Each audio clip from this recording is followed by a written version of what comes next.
Today, we want to talk about something that is changing the way we learn and teach, AI tools. These tools can help students and teachers in many ways, like making studying easier and helping with tasks.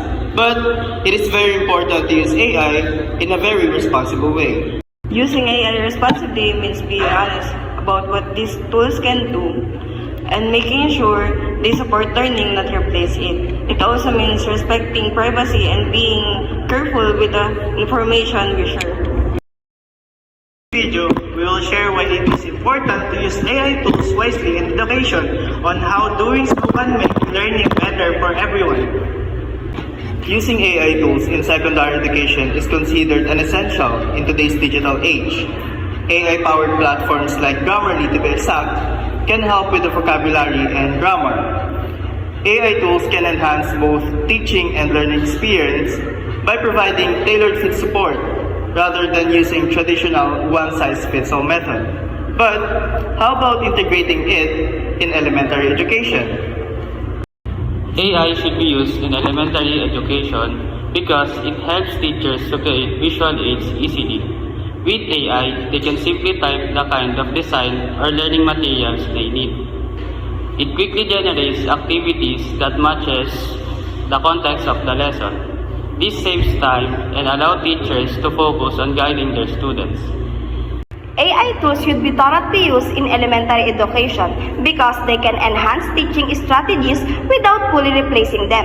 As aspiring educators, maintaining a balance between the two enables us to make use of AI's capabilities without compromising the personal connection that the kids requires. For instance, AI technology assists me in providing some insight in my class design and demo teaching.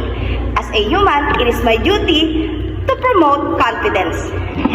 AI tools should be utilized in elementary education because they enable instructors in producing more interesting and productive learning experiences. Young learners nowadays have multiple expectations and AI help instructors customize education. For example, AI reading application may modify narrative complexity based on the child's ability level. Therefore, employing AI in elementary education is not just, it is critical on helping instructor offer meaningful, responsive, and student-centered learning. Teachers should spend more time mentoring pupils instead of spending hours assessing papers and monitoring progress. AI-powered quiz checkers are one example of a tool that simplifies grading, allowing second-grade teacher to guide an unprepared kid or lead a small group storytelling session. Because they contribute to the development of a more engaging and interactive learning environment. All tools should be employed in elementary education. AI adds visuals, interactive, and creative activities to classes to make them more engaging for younger students.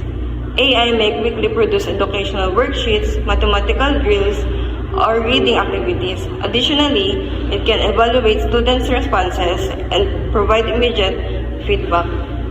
Because they make learning more engaging and unique to young pupils, AI tools should be employed in primary education. AI is able to transform standard teaching into engaging and customized learning opportunities. It modifies tasks according to the requirements of the pupils, offers simpler explanations, and offers original concepts that keeps kids engaged. For instance, if a student has trouble reading, an AI tool can read aloud to them, provide practice at their level, and offer easier written material. Remember, AI tools can be very useful, but we must use them with care and honesty. When we use AI responsibly, we make sure it helps us grow and learn in the right way. Let us work together to use these tools smartly so education becomes more better and fairer for everyone. Your actions make difference.